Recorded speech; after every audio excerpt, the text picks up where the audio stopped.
Good morning, everyone, and welcome back to our first Daybreak episode of the year. We have lots in store for you guys for this new semester, including a new Daybreak Hotline segment. But don't worry, the original reports of PolitiSmack and Sideline Slice are still here and going strong. We are so excited to dive back and wake up and smell the coffee, Pittsburgh. Daybreak starts right now.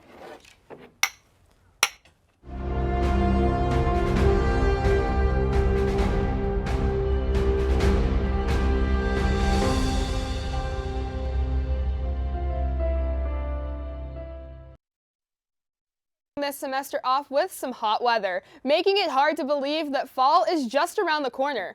Temperatures will range from the mid to high 80s during the day, then dropping to 60 degrees at night.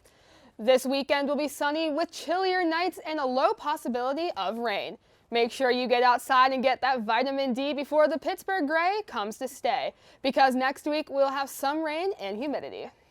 As of the start of the fall 2025 semester, all Point Park students can now receive free admission to the Pittsburgh Zoo and Aquarium. Upon entering the zoo, all you need to do is present your Point Park student ID to the ticket booth. The Pittsburgh Zoo and Aquarium, located in Highland Park, is one of only 6 major zoo and aquarium hybrids in the United States. According to their website, the establishment is home to more than 8,000 animals representing over 600 species. As of 2024, the zoo has also become home to 26 threatened or endangered animal species, including red pandas and African elephants. So if you're looking for something to do this weekend, take a trip down to the Pittsburgh Zoo and Aquarium or visit their website and learn something new about some of the wildlife that we share the planet with. Pittsburgh Steel City Spooky Market returns this Saturday, September 20th from 10 a.m. to 3 p.m. at Frankie Pace Park located at 901 Central Avenue. The market offers Halloween-themed experience featuring local vendors selling handmade goods, spooky art, and oddities such as taxidermy and crystals. Visitors can also enjoy tarot readings, flash tattoos, and food trucks serving Halloween-themed offerings. According to the Steel City Spooky Market website, the event is free to attend and costumes are encouraged. Leash pets are also welcome to join in on the fun. For more information, visit steelcityspookymarket.com and follow them on Instagram at Steel City Spooky Market. That sounds like such a cool market to attend. Like, I'm not the biggest Halloween fan, but I would go to that. Really? Yeah, Halloween's not my favorite holiday. How come? I don't like spooky things. I get scared. No, that's valid. That's valid. But I'm curious. Have you guys ever had like your tarot read or however it's said? Because I'm very curious about that. That stuff is very scary to me. I want to. It's just like I've watched a bunch of my friends do it, and it's just like it's a picture of just like a jester, and they're like, "You'll die in 7 days," and I'm just like, "What does that mean? How do you know this?" Wait, so is it like a mind reading type of thing? It's like a fortune telling. Yeah, it's like fortune fortune telling. telling, That's yes. actually very interesting. It is interesting, I wanna yes. look into that, There's like a really dedicated like science to it. I don't know if Really? it's, but it's just like I'm so envious of people who know how to read fortunes because it's so just like Yeah. it's so much. Yeah. That sounds awesome, but no, honestly, I love just spooky stuff in general. I mean, I'm a Libra and everything like that, so I'm all about that type of stuff. You know, I love dressing up in costume, love going trick or treating. You know, and I want to ask you guys a question. What type of costume are you going to go for this Halloween? Oh, that's a great question. I always like to go for something silly. Like Yeah. You have to do silly, yeah. I've spent like the last Halloween I was Mr. Peabody. Ooh. Because used socks as ears. It was great. This year I'm leaning less from silly and more just like what would be so cool like a little boy. And so I'm feeling like a good Marty McFly this year. I've been telling myself I was gonna do it for years and I'm gonna. What about you guys? I'm definitely going as Spider-Man. I love the hero and everything like that.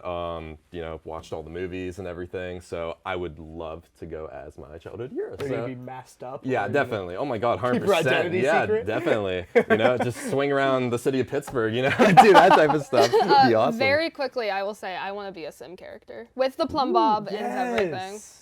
Oh, that's gonna be so cool. Oh my God. And the sim character, remind me again, it's the one with the Yes, emerald yes. type of thing on their head? Okay, that's actually very cool. Yes.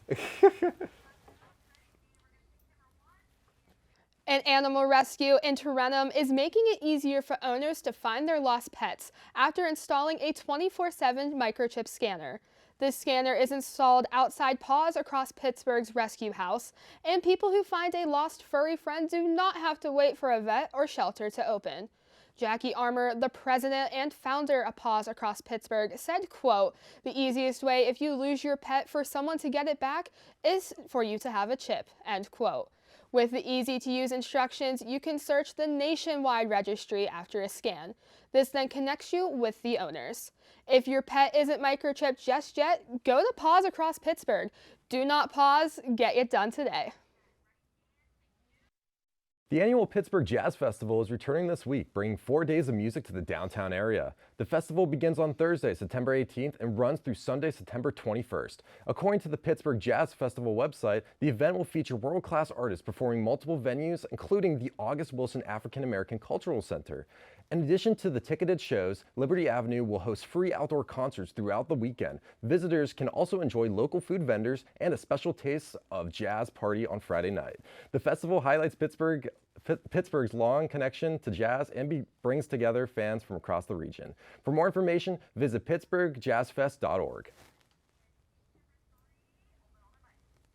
That would be such a cool festival to go to. I'm such a huge fan of jazz Yeah, music. That honestly. sounds so cool. Jazz. I gotta say, I'm totally attending that event, definitely. You might catch me there, definitely. Of course. You know, Did he yeah. get you on stage? I mean, I'm not sure about that. I mean, I only picked up guitar like a little bit from time to That's time, fine. but that doesn't really count as jazz, I don't think. I'm not sure, but no, it sounds really cool, and yeah, so. Are there like, now tell me, because I love jazz music, but like, are there like different types of jazz? Yes. Like, Oh, yeah. I don't exactly know what the differences are. I don't remember on the top of my head. I was in jazz bands in high school, but there's all different kinds of jazz music. Yeah, 100%. And there's such deep roots here in Pittsburgh. I took a class, I think it was my sophomore year, that we like did a whole like debrief on it, and there's so much history here. We need to bring back jazz. Yes, we need to bring it back. We need a resurgence. Yes, Come definitely. on. Come on. Like, oh my God, I would totally also be down with just learning the saxophone. That's That what is I such played. a cool instrument. Oh my God. Yeah, it's Seeing hard. someone hard. like play saxophone, you know, like on the street, like, you know, like late at night, yeah. it brings such that city vibe atmosphere. Yes. And Yes. I am all for that. You know, It's- I love that. That type of was stuff. probably the hardest instrument I learned was saxophone. Really? You've learned saxophone? Yeah, I originally started on flute and piccolo, and then I went to sax, and it was hard. It was hard. That's actually so cool. I love it.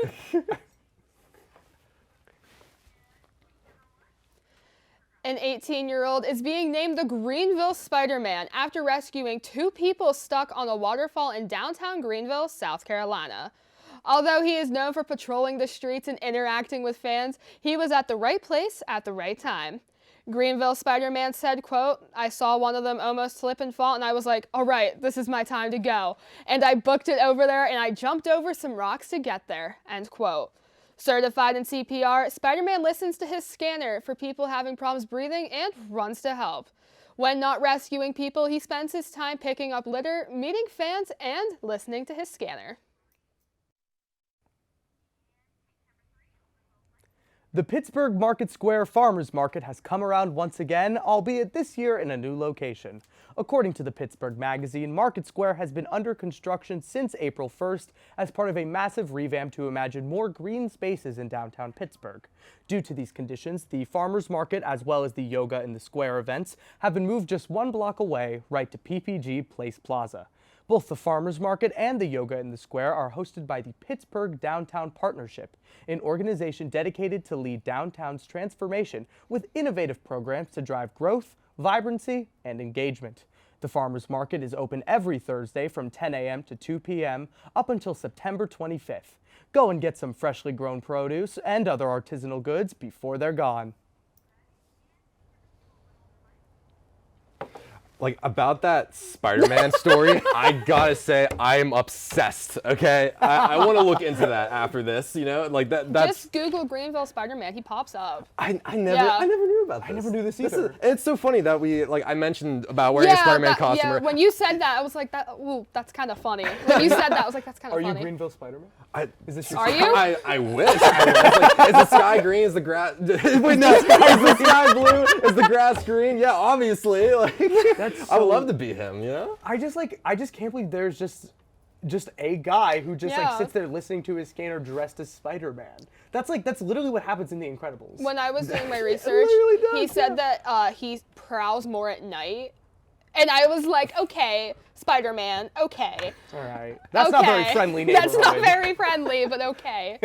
Also, about the farmer's market, that is my favorite thing. One of my love favorite it. things. Oh my my mom's God. birthday is the beginning of August, and I usually go there and get hand-picked flowers. Oh. Every single year, all 4 years of college, I've done it, and it's my favorite tradition for myself. I gotta make sure I go this Thursday. I need some fresh apples and blueberries. Oh, yeah. I'd have some Ooh. stories with those apples at the farmer's market. Oh my God. Nothing bad, but we can it- talk are about they- that at a later time.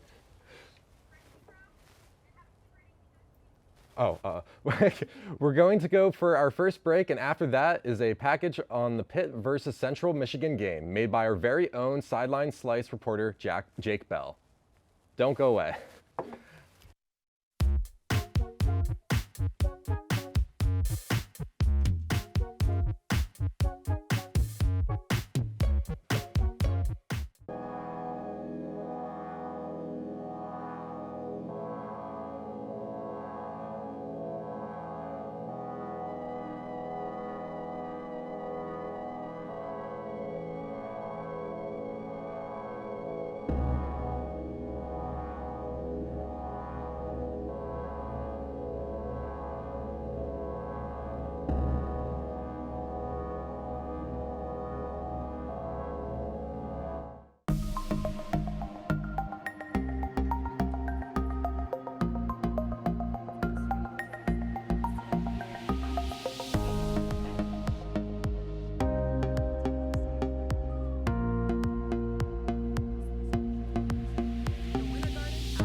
On Saturday, September 6th, we had a matchup between the Central Michigan Chippewas versus the Pittsburgh Panthers. The Panthers are looking to be on the winning end against a MAC program with their most recent game with the conference, ending in a 48-46 loss in 6 overtimes versus Toledo in the Game Above Sports Bowl. As for Central Michigan, they're looking to build off an impressive 16-14 road win against the San Jose State Spartans. As for the offenses, they line up quite differently in this matchup. Central Michigan features a run-heavy offense with Nari Biggins and Trey Cornice combining for over 200 rushing yards versus San Jose State. As for Pitt, they'll look to keep the ball in the air with quarterback Eli Holstein, who threw for 4 touchdowns against Duquesne. As for the game, Pitt started out their first drive with a touchdown thanks to a 3-yard reception by Poppy Williams. It was then the tight end show for the Panthers as both Justin Holmes and Josh Altsman hauled in their first touchdowns in their college career to make it 21-3 Pitt. After a field goal from Trey Bukowski to make it 24-3, Eli Holstein would throw an interception deep in Pitt territory. This would result in a 2-yard rushing touchdown by quarterback Jaden Glasser to cut the deficit. Pitt would lead the first half 24-10. Central Michigan opened up the second half ready to come back as DeCorian Temple grabbed a 6-yard touchdown pass to make it 24-17 Pitt. Pitt would respond to this by putting up 21 unanswered points, starting with a 48-yard touchdown grab from Poppy Williams, following a 2-yard touchdown run by both Jules Goff and Jakarian Turner to close out the fourth quarter. The Panthers would defeat the Chippewas 45-17 in a solid win overall. Eli Holstein finished the game with 340 total yards and 4 touchdowns while completing 75% of his passes. The Panthers defense held their own in this game, only allowing 51 rushing yards on 1.3 yards per carry. I'm Jake Bell, reporting at Acrisure Stadium here on Daybreak. Thanks, Jake. Next up, first-time Daybreak reporter Cassandra Harris was at the Renaissance Fair this past weekend and made a package to tell us all about it. Cass? I'm here at the front gates of the Renaissance Festival, where admission happens and tickets will soon be accepted. We keep hearing some horses neighing over by the stables in the background, getting ready for the jousting match, which I'm super excited for. There are 3 jousts throughout the day on horseback between Sir Ivan and Sir Brom, with the last joust ending in a fight to the death. It was totally a fight of royalty and greed, and I thought Ivan deserved the position. Yes. Jousts are not the only performances. There are at least 18 others scheduled throughout the day, including that of tomfoolery. I love that my job is goofing off. Like, especially at the Renaissance, I do traditional circus work. I work in circus big top tents, and in there, everything's very scripted. But out here, if I feel like changing the show, I'll just do it. If I want to juggle on the 5-stack today, I'll do it. Sometimes I'll do knives up there if I'm really feeling it. I travel all over, wherever the work takes me. I live in a van. I have off seasons, but generally to do the skills like that, you need to dedicate full time to it. Arts and crafts vendors are also scattered around the 9 stages, selling jewelry, leather, clothing, and even mini dioramas.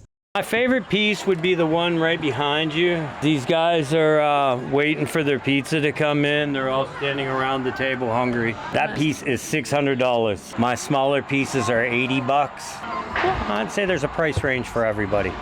What do you like about Pirate Weekend? Have you met anybody like Jack Sparrows today or anything? Lots of cool costumes. Right. Everybody seems a lot more energetic during Pirate Weekend. That's fun. But yeah, overall, I think there's a bigger crowd during Pirate Weekend, which really makes it feel alive here. There certainly was no shortage of cosplayers on Pirate Weekend, including that of an angel. I just did mine after like a biblically accurate angel. It's just my take on it. I'm so proud about the tea lights. They're magnetic. Come right off. That's so This cool. is cardboard, hot glue, and the feathers I put on myself, hand done on this cloak. The Craig Show is the last performance of the night, ending everything with a hype Cthulhu battle dance party. Phenomenal show, continuance of what we see year after year. So for those that enjoy coming here or enjoy seeing this once, you'll enjoy it every time you come through. I think everyone should come and visit Renaissance. You'll learn so much about life, yourself, and everything around you. We've lost that. Get away from the TV. Put down that cell phone. Come and get in the dirt, yar. Aye! Aye, aye. At the Renaissance Fair during Pirate Weekend, this has been Cassandra Harris reporting.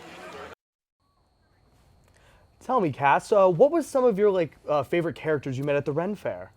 Right, I talked to a lot of crafters and vendors. Nice. There was this lady playing the harp, and I think my favorite part during Pirate Weekend was actually seeing this little girl kind of like dancing in front of the harp. Kind of like she had that innocence where she just kind of didn't care about it, like how somebody else She was a would. fairy. Right. Yeah. I met Tom Fullery. I talked to him a little bit, and it was just so interesting to see somebody be able to balance like that. Like he was up so high and not having to fall down such a big crowd like that. It would make me so nervous. A lot of pressure. You know Oh my God. Yeah. So, I could not do it. So when you said Pirate Weekend, did you see a bunch of knights in pirate hats and stuff? And, that's what I'm kind of. I saw a guy dressed like Jack Sparrow. You know, I met the tea pirate there at the end, and he was very enthusiastic. His entire tea shop, and I think he told me he'd been there for 13 years selling tea. Wow. And we're pirates from here until the end. So even not during Pirate Weekend, you get on their pirate boat and I guess you buy their pirate tea. He said his favorite tea blend was Pirate's Blood, which kind of threw me off. Pirate's Blood yes, tea. That's actually. a very interesting flavor. Knowing the reputation of pirates, I feel like there's some truth to that. Yeah, that makes me nervous. Exactly. Some blood in the tea. Makes me nervous. He was certainly a character. And then he started interviewing me in the middle of the interview. I'm like, what? I'm supposed to be asking you the questions. You know What questions was he asking you? He asked me who I interviewed, just basic things. We were like that's that. confidential. Yeah, I signed right. an NDA. I told him, I interviewed that angel. I interviewed, the 3D printer guy, who had only been there 2 years, and it was just interesting to see who had been there for however long. That sounds like a great time. Thank you so much, Cass. We're going to take a quick break. When we come back, we have first-time reporters in the studio. Stay tuned.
Conservative political activist Charlie Kirk was shot and killed at the start of his American Comeback speaking tour at Utah Valley University in Orem this past Wednesday. Kirk shooter 22-year-old Tyler Robinson was charged with aggravated murder, 2 counts of obstruction of justice, and felony discharge of a firearm causing serious bodily injury, 2 counts of witness tampering, and commission of a violence offense in the presence of a child.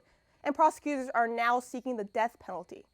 The incident became divisive within the media and public opinion as Kirk's political opinions are controversial, specifically regarding LGBTQ+ rights, identity politics, and the right to bear arms, an issue he was subjected. This incident coincided with a shooting at Evergreen High School in Colorado the same day.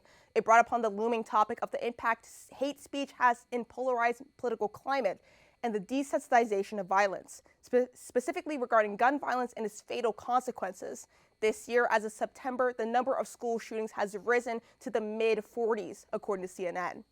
Multiple political figures from across the political spectrum have come out to denounce political violence, including Pennsylvania Governor Josh Shapiro, who was a previous victim of political violence, where he said, quote, "They find online whose glorify violence and urge it on, which starts with cowardly keystrokes too often ends with a trigger being pulled. This is dangerous for our democracy and we need to turn the tide," end quote. So my one question I have for you, Kalyan, do you think hate speech is going to change now that this has happened?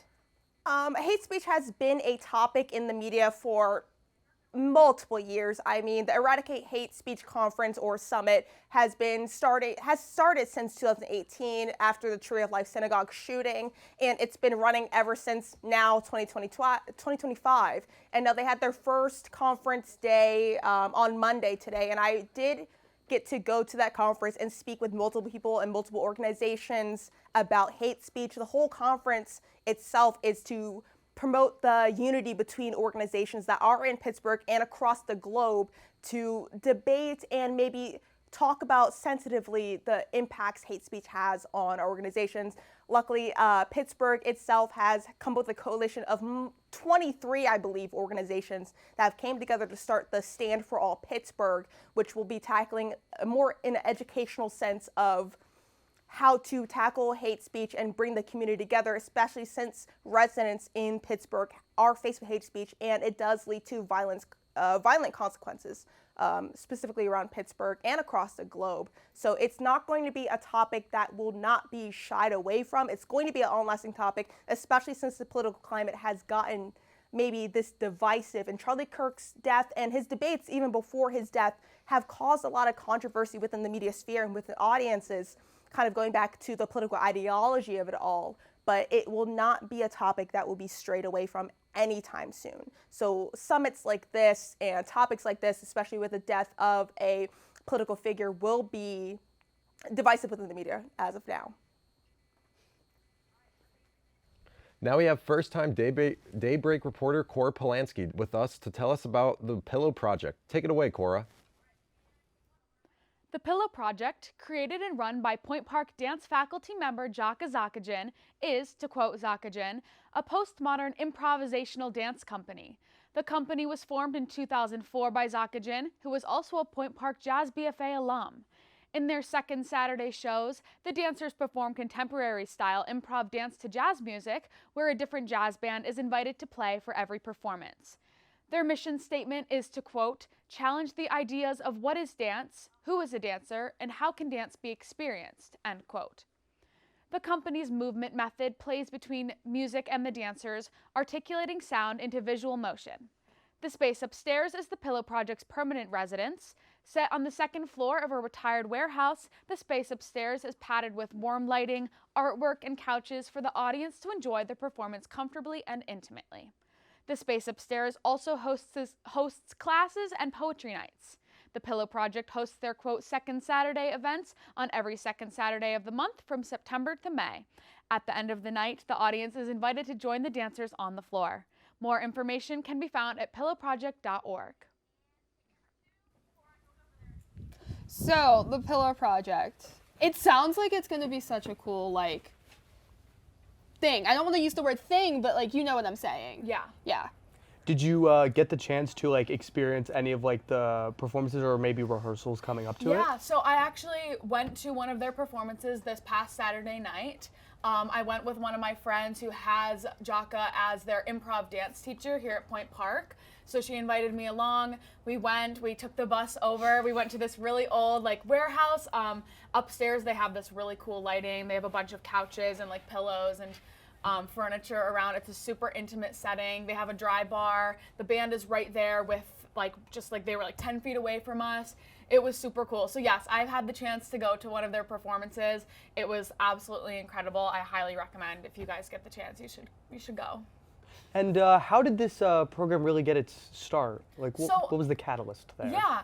I know Jaka, I said that they graduated from Point Park, so they have a dance degree from here. I don't know how they got their start specifically, but I know that they're very passionate about improv and contemporary style dance and how it relates to jazz and how, how you can like see dance and see music, not just hear it. And I think that was a really big part of like why they wanted to create this company, because it's 20 years old now. So they've had many seasons of this, so yeah. Gotcha. Incredible. Thanks so much, Cora. Next up is another first-time Daybreak reporter, Aiden Wynn, with us to tell us all about upcoming shows at the Benedum Center. Aiden? Some jaw-dropping shows are coming soon to the Benedum Center, such as the Dream Theater, who is celebrating their 40th anniversary tour with Parasomnia and A Change of Seasons on September 18th. You can see the magic come alive with the Elrich Brothers as they perform their Diamonds, the Mind-Blowing Magic Show, on September 27th. Laugh the night away with Steve Martin and Martin Short in the Dukes of Funnytown on November 21st through the 22nd. Or get ready to sing and dance with 6 of the most memorable queens in Six the Musical, as well as other performances by Hell's Kitchen, Les Miserables, Straight No Chaser, and so much more. Just go online to trustarts.org and get your tickets now to see the next big show. And don't miss out on a magical, fun musical experience. So, out of all the shows that are coming to Pittsburgh, which one is going to be one you're going to go see? I would say probably I wanted to go to Six the Musical. I love Six. But like being a college student, I'm broke. And so I could not afford it at this moment. Cool thing for Point Park students, you do get a discount on tickets. So there's always that option if you want to go see Six, because I love Six. I do love It's Six. such a good I've show. seen their performances so many times on YouTube, and I'm just like, you know what? Yeah. I would love to be on that stage with them, just like rocking it out. Yeah, oh my goodness, yes. I would know nothing about Henry VIII, other than he is just not my tea, but other than that, I think it's great. What exactly is like parasomnia? Is that how you say it, parasomnia? So it was Parasomnia. I'm not sure okay. much about them, but I do know that like the Dream Theater, they've been doing this for a very long time, and they started in 1985. So they're a group of 5 members, and I'm just like really happy because They're like a mix of rock and metal. So if any of you out there like interested in that sort of thing, this is definitely something exciting to go to. It's their 40th anniversary tour, which is a huge deal for them. Yeah. So I'm just really excited for them. Sounds awesome. Thanks so much, Aiden. The time has come for another break, but when we return, we have a new Daybreak Hotline segment for you. We'll be right back.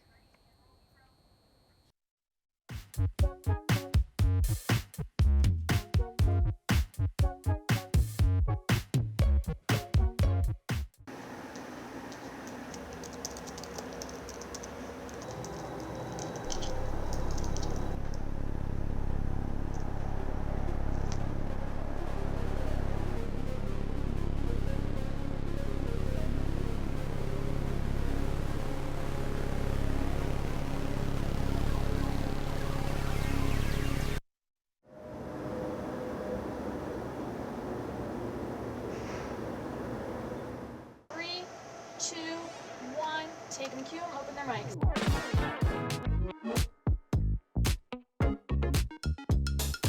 They mark the 1-year anniversary of the Pittsburgh Post-Gazette strike. Point Park University just hosted a campus-wide meeting. Plans for the rapid transit bus line are not set to conclude until 2025.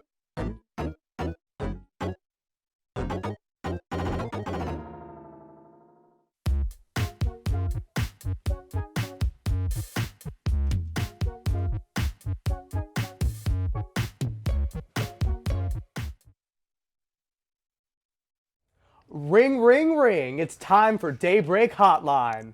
This week we have a brand new Daybreak Hotline segment for you all. It's called Daybreak Hot Takes, where we ask you all the hot, trending topics around Point Park and the Pittsburgh area. Seems like we're in for a surprise, so let's begin. Hi guys, welcome to the first episode of Daybreak. And for our first episode, we have a little bit of a surprise for you guys. We did Daybreak Hot Takes, and we're going to be seeing what your fellow classmates and pioneers have to say about the new name change of Point Perk to Bison Bites. So let's see what they have to say. I like Point Perk better because I feel like I'm such a Friends fan, so like Central Perk is like the coffee shop in there, so Point Perk just feels like it's like in Friends, and I just love it. Hi, I'm Ella. I like Point Perk better mainly because I've never been to Bison Bites because I don't live on campus anymore. Hi, my name is Keely Nugent. That I liked Point Perk better than Bison Bites. Why? Actually, no, I lied. I like Bison Bites. It's cute.